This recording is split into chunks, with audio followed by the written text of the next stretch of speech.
hello, look who's stepped into the studio. John O'Connor, lovely to see you. Hi, Sarah. Nice and warm in here. Oh, isn't it a little bit chilly outside? It is. And it's funny, we're talking about the weather because that is what we're talking about today. And scientists have come up with the thought that using the chaos theory could control weather. Can you take us back to the chaos theory to begin with? This is a big one.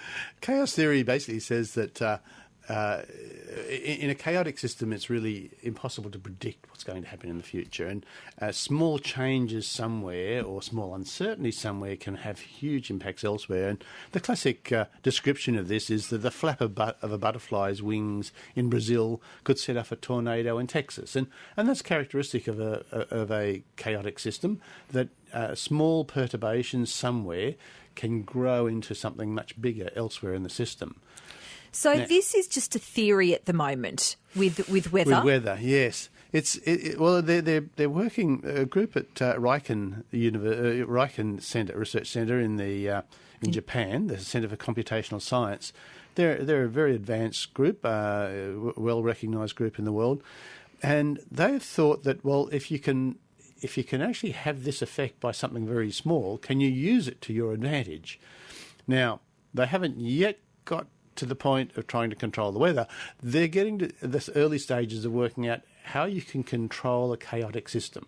Right. And so the plan is, if we can control it in one dimension, then we'll go to 2 dimensions and then go to 3 dimensions. And this is not something that's going to happen in the immediate future because there are still many complexities in this. And the thing is, the Earth's atmosphere is a 3-dimensional system. It's over the planet, and it has a depth and has all sorts of inputs. And it's important that if you're going to try and control the system, you've got to be able to measure it. And that's what we don't quite do as thoroughly as one might like in the world, because we have certainly weather stations in various places. I think there's one on campus here, and there's probably one 50 kilometres away somewhere else.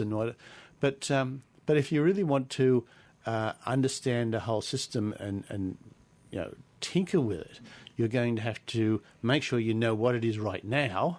Quickly feed that into a computer. Well, you've only got to look at the weather forecast half the time and it's wrong. So I guess that's what you're talking about, being able to... It's not the fault of the Weather Bureau. It's the fault of the fact that we don't completely characterise the atmosphere or the weather right now.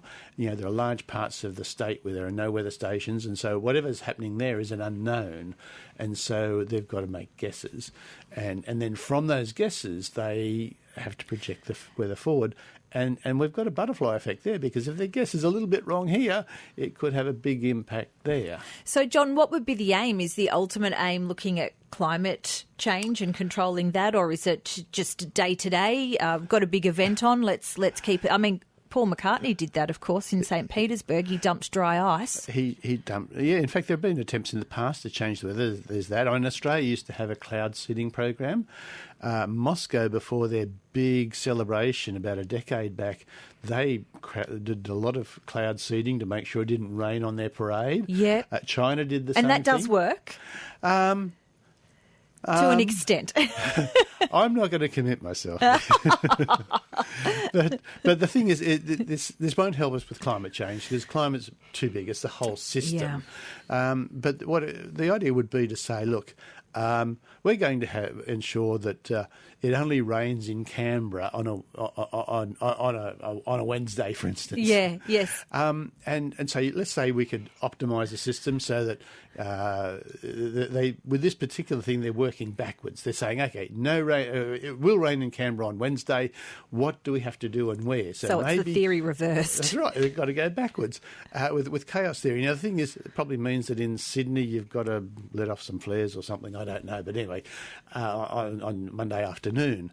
But the idea there is that you'd actually change. You wouldn't change the annual rainfall in Canberra. It just would happen on a predictable day. On better days. But the real challenge here is that the system, if it's chaotic, you've got to worry about not what's happening in Sydney and Canberra, but also what is that small impact in Sydney having elsewhere in the system. Maybe do you end up with a hurricane in Byron Bay or something? So there's they've some got a things real that shouldn't be challenge. tinkered with, I just feel. I mean, look at Storm in the X-Men. She was controlling the weather. That wasn't good. So, I'll take your word for that. Well, John, it is such an interesting theory nonetheless. Be interesting to watch to see how it goes. I mean, it involves, and this is the sort of thing that might actually come to fruition in a decade or two to come. And of course, they'd probably take dolly steps, but certainly it would take a lot of effort to get to the stage where you could really control weather. But plenty of science fiction stories for the future are based around the fact that we end up controlling the weather. It would be an interesting concept. Certainly might save would. a lot of lives. Watch this space. And if you can put in a good word, John, if the weather could stay good for the long weekend, would really appreciate that. I'll Thank you. see what chaotic predictions can make out of that. That'd be great. We'll catch you in a fortnight. John O'Connor there. 2NURFM, a broadcast service of the University of Newcastle.